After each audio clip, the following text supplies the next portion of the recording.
Good morning and welcome to Inside the Hive for Friday, April the 24th. I can't believe we're up to episode 5 already, but that's the exciting part of being able to share with you, BNI members across the region, their stories and their experiences of building and growing their businesses. And this morning we're joined by one of the members that give me great counsel, and I shared that with her before the meeting, and she chuckled a little bit. But welcome, Andree Craig from BNI MAST, Craig Real Estate. And if you could see on the screen, Andree's got her bio that she did in Gaines, and there you go. Do the Gaines bio, right? Just reminding everybody. Exactly. Follow the system and the system will work. I don't think I can say it any better, Andree. So, but basically, buying in a competitive market and buying in any kind of market requires some great negotiating skills, and that's what Andree really brings to the table. It's that ability to look at what's going on out there, buying and selling, and then give great counsel. Her ideal referral is a family needing to get into a larger home, or a first-time buyer. And her ideal referral partners, probate lawyers, and I love the second one, Andree. You say hairdressers? Yeah. Hairdressers, therapists, who knows who's going to move first? Your hairdresser. Your most knows best, I right? love it. Yes, We'll I tell love them it. everything. Now you've told us the secret to your success. There's no more to ask today, that Andree. We'll I just know jump we're right done. into it. All right. That's it. We're done. Anyway, thank you for joining us this morning. Always appreciate when BNI members are prepared and okay with talking about things that they've experienced within their chapters and certainly within business as well. So we'll jump right into the first question.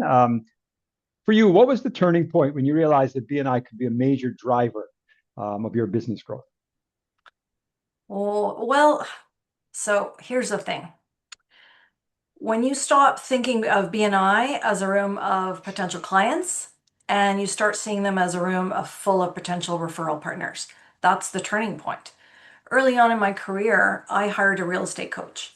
And the biggest thing I got out of that was that building a business on referrals builds a long-lasting business. My job was and still is today to wow each and every one of my clients, turn them into an army of advocates. I do that one client at a time. But then you think, what if there's a way I can do that consistently through networking? So that's when I realized a referral group was really the secret to an entrepreneur. And then I discovered BNI.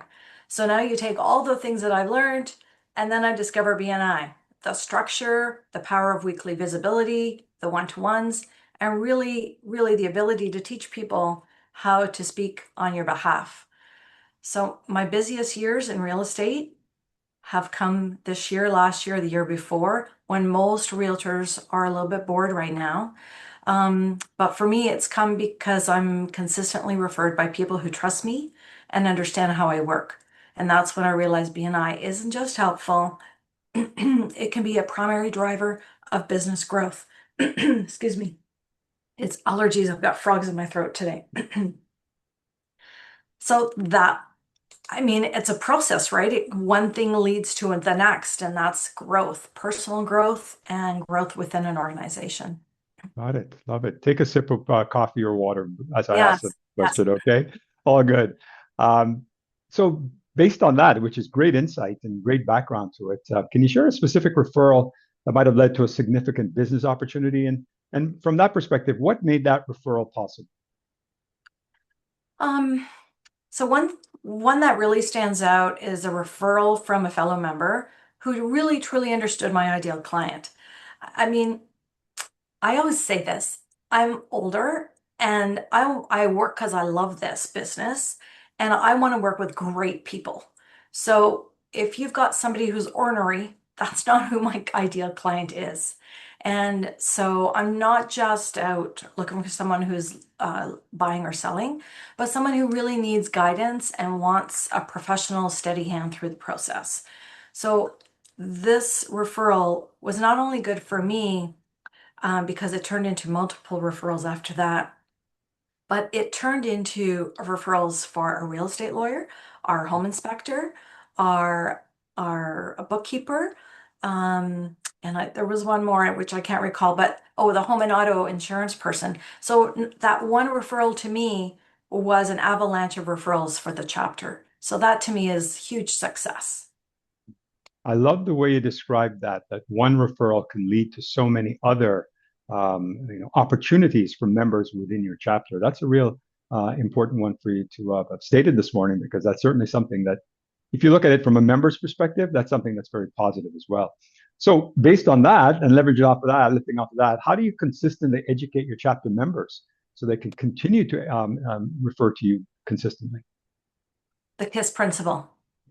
Keep it super simple and repetitive. So the first thing I do is my weekly presentations, I like to share real life scenarios, what a really good referral looks like, what red flags to listen for, like those ornery people, and even how to start the conversation on my behalf. But most importantly, I like to keep it fun, casual. It has to be real to your personality because the members in your chapter need to know what your personality style is like to see if they match with their clients. And I use one-to-ones to go deeper, helping members understand not just what I do, but how I make people feel during what can be a very emotional process.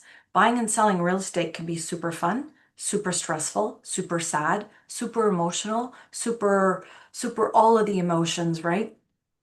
And one of my kids gave me a sign, it's in my office, and it says, Realtor, definition part-time psychologist who shows houses every now and then. And you need to have emotional IQ to be in this business, and bringing that to BNI helps. I love that, that ability to read the person, read the Hmm. situation, and continue Yeah, to, right? You're doing that in your chapter as well. So, yeah. in terms of staying visible and valuable within your chapter, and I know you're on the executive team this year, but what daily, weekly, or monthly habits do you use to kind of stay visible in your chapter? Um, Consistency is everything in BNI and how you approach your clients, how you speak with your clients. When you say you're going to do something, do it, and do it well. And that's, showing up in BNI, it's showing up prepared, intentional, um, and just as importantly, you look for opportunities to give referrals, connections, even just ideas, right? Staying visible is important, but being valuable is what makes people remember you. We do business with people like, and trust, and I say that repeatedly in my business, and that's the the benefit of BNI. As you were saying that, Andre, my brain was just hammering against this one that I've been talking with chapter members about recently, and that is, if I give you a referral, I'm trusting that you're going to take care of my client, my customer, and that's a Mm. huge amount of belief and in that relationship, right? So really like the fact that you're saying consistent, keep it simple as well. So now that's existing members. How about new members? How do you approach them as you have a new member come into your chapter? How do you start to approach them with regards to building trust? Before I even started BNI, I would do coffee dates with individuals. And my first, you order your coffee and you sit down, and what's the first thing you say? And the first thing I've always said is, how can I help you? Right? So leading with a giver's heart is always going to bring you better results than making it a sales pitch. So with a new member, I approach it with curiosity first, not the sales pitch. I want to understand who they are, how they work, and what kind of clients they genuinely want, and how I can help them find that. I love that. The most counterintuitive thing we have within BNI is that giver's gain idea. And until you wrap your brain around that, right, and really embrace it from a not just rational perspective, but like a real emotional perspective, um, Mhm. that's Mhm. when the secret starts to happen. So, going to put you on the spot a little bit. Early days of BNI. What's a mistake you made early on, and what did you learn from it?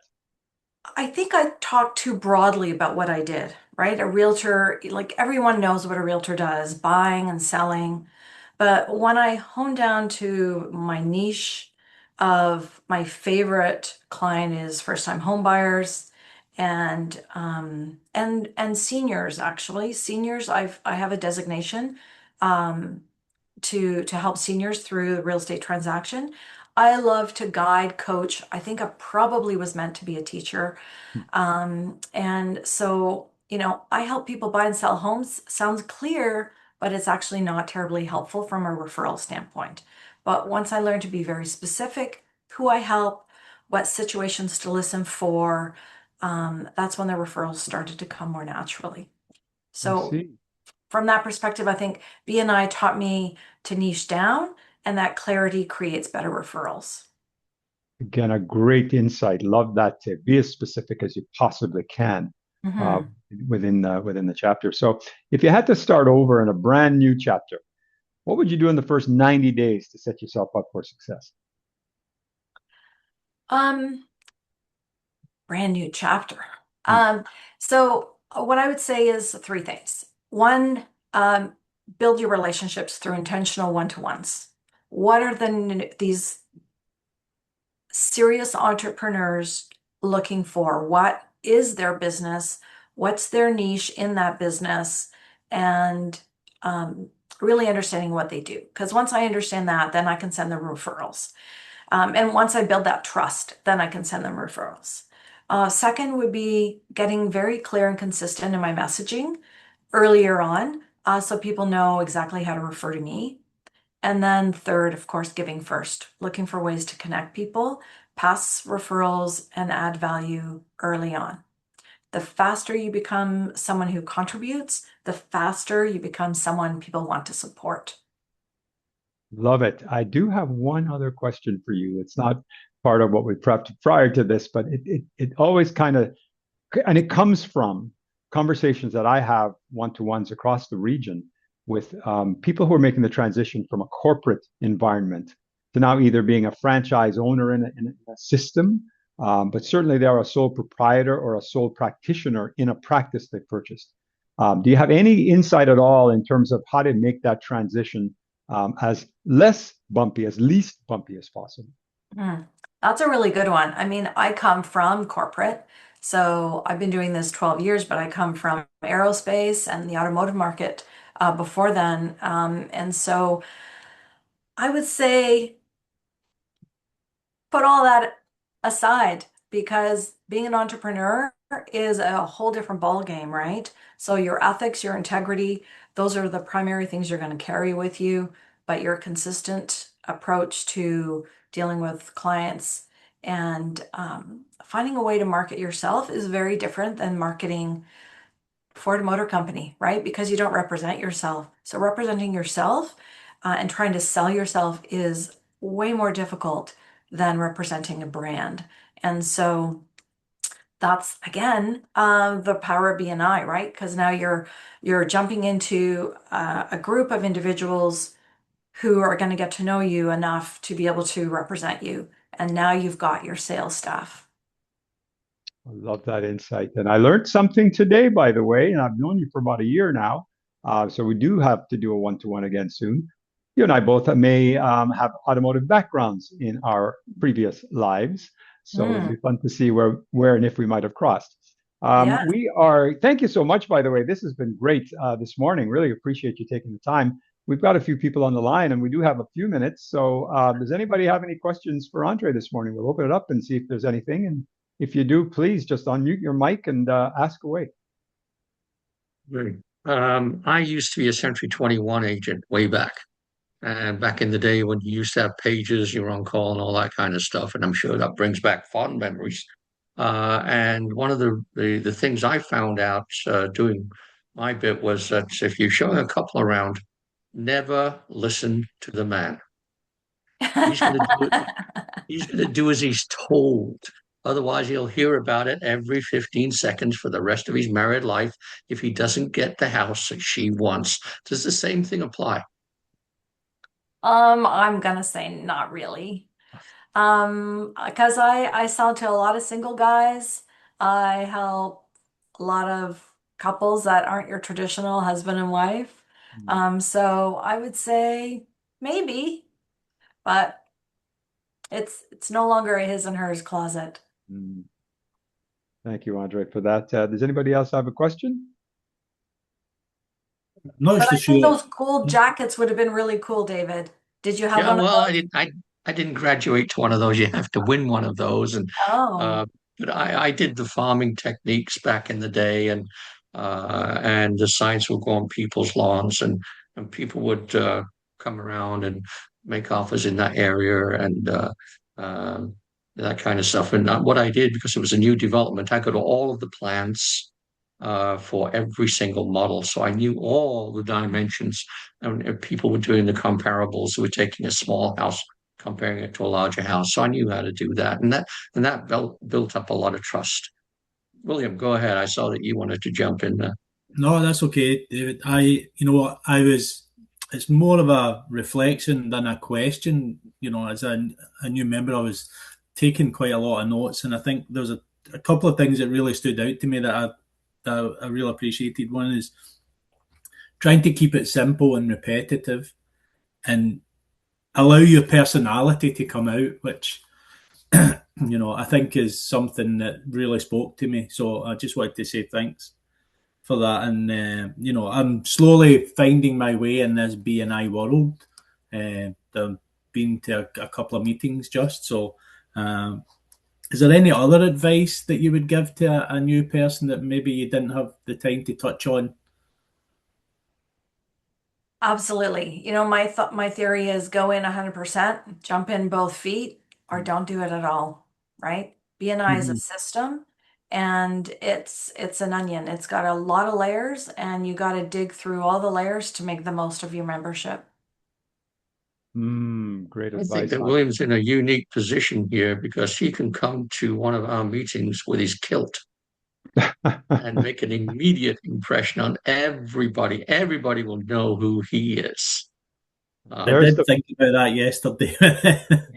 there's the personality side of it. And I thank you both for your questions this morning. And Andree, I thank you so much for preparing for this, taking the time and sharing. I think there's so many good tidbits in here, so many tips as well for how to not just leverage a networking system like BNI, but in terms of how to be practical about how you approach business. So I do appreciate you sharing this morning. As we wrap up, I want to thank you for joining us. Next episode of Inside the Hive is the last Friday of May, and that is Friday, May the 29th. So, Andree, again, thank you so much for joining us this morning, and we will see you again. Thanks for the invite.